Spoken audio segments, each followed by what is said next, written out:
নমস্কার।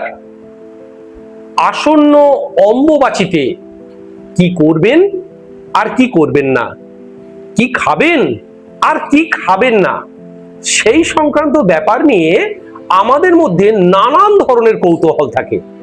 তাই আজকের এই অম্বুবাচী স্পেশাল এই এপিসোডে আপনাদেরকে কিছু বিশেষ তথ্য দেব।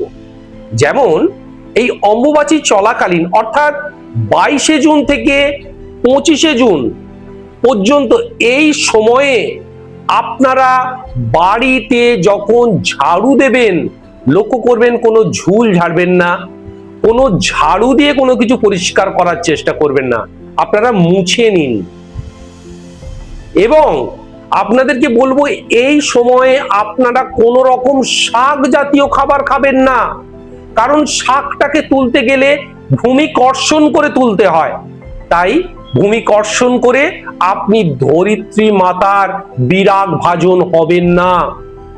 এবং সর্বোপরি আপনারা এই সময়ে কোনরূপ টক জাতীয় খাবার খাবেন না। আপনার বিবাহিত জীবন, আপনার দৈনন্দিন জীবন, আপনার অর্থনৈতিক জীবন ব্যতিব্যস্ত হয়ে যাবে, ক্ষতিগ্রস্ত হবে। এই সময় আপনারা দুধ এবং আমের সেবন করুন, সুফল পাবেন। নমস্কার। জয় মা কামাখ্যা।